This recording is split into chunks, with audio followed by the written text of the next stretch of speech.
আমরা শুনছি যে একটা রাজকীয় দল করার বিএনপির সিনিয়র যুগ্ম মহাসচিব রুহুল কবির রিজভী বলেছেন, রাষ্ট্রীয় গোয়েন্দা সংস্থা একটি রাজনৈতিক দল গঠনের জন্য প্রচেষ্টা চালাচ্ছে।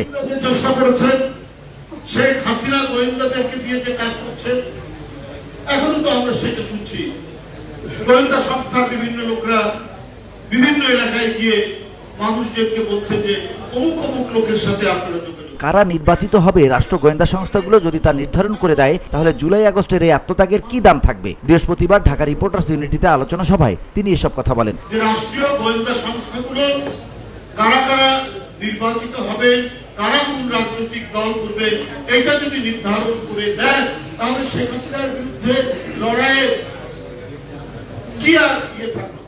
রুহুল কবির রিজভী আরো বলেন, ভারত গণতান্ত্রিক দেশ হয়ে শেখ হাসিনাকে আশ্রয় দেয় কিভাবে? পরিকল্পিতভাবে বাংলাদেশ নিয়ে ভারত অপপ্রচার চালাচ্ছে। সব জেনে শুনে শেখ হাসিনাকে আশ্রয় দিচ্ছে এবং আপনার সেখানকার কিছু রাজনৈতিক দল এবং মিডিয়া তার গুরুকীর্তন করছেন এবং বাংলাদেশের বর্তমান পরিস্থিতিতে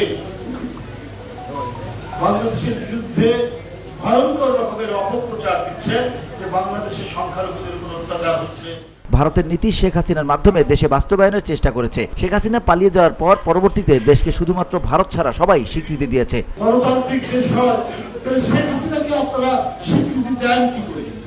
তাকে আশ্রয় দেন কি করে? তার গুণ কীর্তন করেন কি করে? যে নিষ্ঠুর মহিলা ক্ষমতায় থাকার জন্য বিভিন্ন দল নিশ্চিহ্ন করতে এমন এমন পদক্ষেপ নিয়েছে, রুহুল কবির রিজভী বলেন, শেখ হাসিনার কালা কানুনের বিরুদ্ধে বিএনপি সহ অনেক দলের আত্মত্যাগ অস্বীকার করা যাবে না। বিএনপিকে ভাঙার জন্য এই সরকারের ভেতরে ক্ষীণ প্রচেষ্টা কাজ করছে কিনা তা নিয়ে জনগণের ভেতর সন্দেহ দেখা দিয়েছে। আপনারা বিওডি বাংলা নিউজ ডেস্ক।